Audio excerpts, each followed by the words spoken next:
Mariam, Veiszadeh, thank you so much for taking the time to speak with us today. You are a lawyer, a community rights activist, an opinion writer, a Twitter personality. Um, what's led you to be a leader in all these different areas and roles?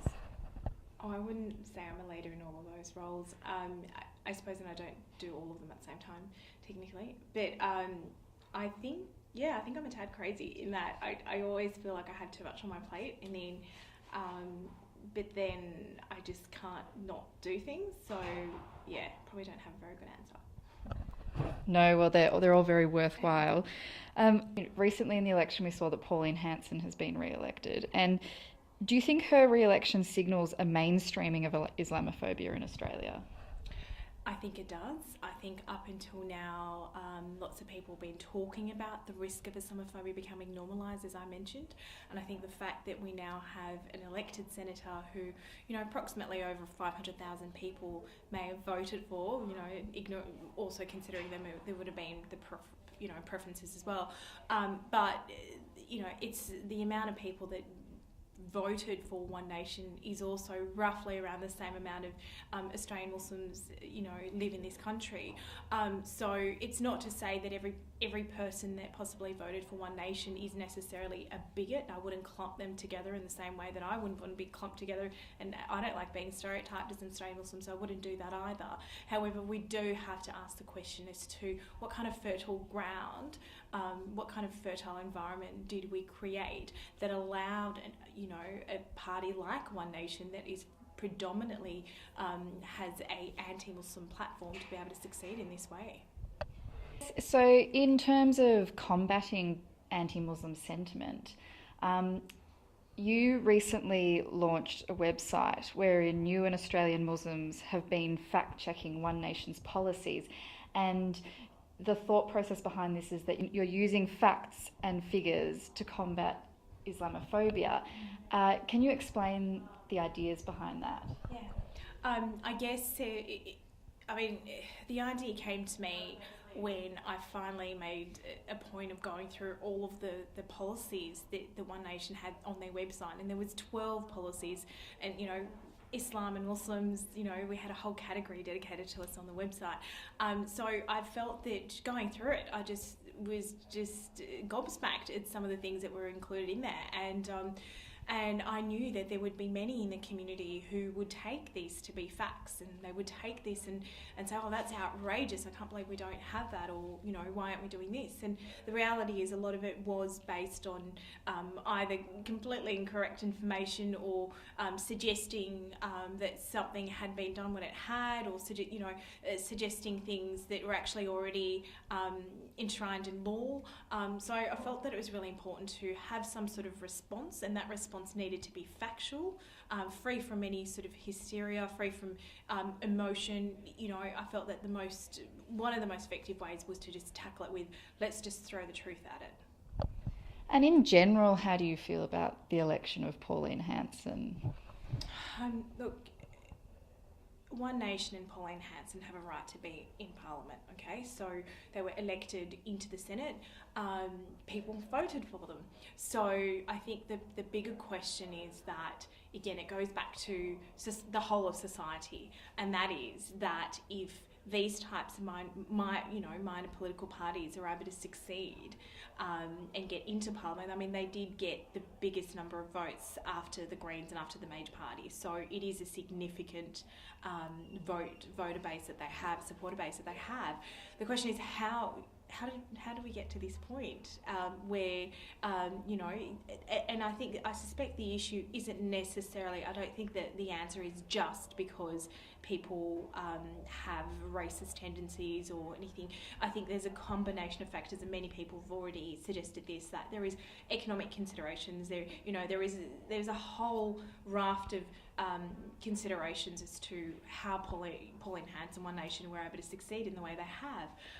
But now that she's there, the question is, what will we be doing as a society to ensure that those views that she has don't become any further mainstream? And unfortunately, in this past week, that we are seeing that people are now starting to even casually on breakfast television talk about some of these things and echo some of One Nation's policies, and that's quite alarming, because you can't casually call for an entire faith group to be banned of coming into this country. You can't casually publish a letter in the Australian that suggests that all Muslims need to be put into detention camps. Like these are the sort of casual instances of Islamophobia that we're starting to see sneaking up everywhere, and we've got to put a stop to it. Yeah, so these casual instances, I guess they're a signalling of not only outright Islamophobia, but subliminal that is lying under the surface here in Australia. And so, like you mentioned on TV, we've seen public figures, and now we've got politicians like Pauline Hanson who are coming out quite with anti-Muslim sentiment. Do you think public figures and politicians that don't carry anti-Muslim sentiment are doing enough to promote a better way of dealing with these issues or combating sentiments that people such as Pauline Hanson project? Unfortunately, I think the answer to that is no. I think, and I say that having, last week is it having watched the Q&A episode of in which Pauline Hanson spent close to 50 minutes talking about Islam and Muslims and radicalisation and terrorism. It was excruciating to watch. I think that she was entitled to be on Q&A given her position in the Senate. She's entitled to do media and all of those, but we've got to be conscious of the platforms that we're providing her, particularly if those platforms can be exploited in the way that I feel Q&A was, in Pauline Hanson literally just using it as an opportunity to hurl abuse at an entire community and make false, inaccurate statements. There were several statements made that night that were factually inaccurate, and some of them were challenged, but some of them were not. And the fact that she was able to go on for 50 minutes, the bulk of the show, talking about this issue, I felt that was giving her a platform more than what was necessary. And it's the same can be said of breakfast TV that pays her to go on their show and is deliberately looking for those controversial statements, because let's face it, it will trend on Twitter and it will trend on Facebook. And so that's a question. People in positions of influence need to be conscious of the potential there that exists for Pauline Hanson to quickly go from this is what I think, this is my opinion, i.e. free speech, to very quickly moving into hate speech, because that is a line that we've seen her cross, and she'll continue to cross that line, and we can't be sanctioning that and giving her a platform to be able to do that. So yes, she's got a right to be there, yes, she has a right to her opinion, but we have the right to challenge her and to exercise restraint and responsibility in the kind of platforms that we give her. Let's be conscious of the fact that those who are challenging her views don't necessarily have the same platform that she does. And no, we're not seeing enough leadership on this issue.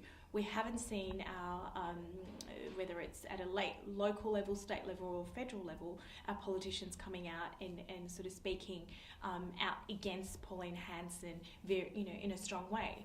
And I can understand the considerations at a federal level, given that, the makeup of the Senate means that her vote is vital, so I can understand that they're conscious of that, but at the same time, the Australian Muslim community is constantly required to denounce and condemn and what have you, so the question I then pose is, what about our leaders, what about our political figures and, people in positions of influence? Perhaps there is a responsibility there to speak a bit louder about the impact that One Nation will have on our social cohesion. Mariam, Veiszadeh, thank you so much for your time today.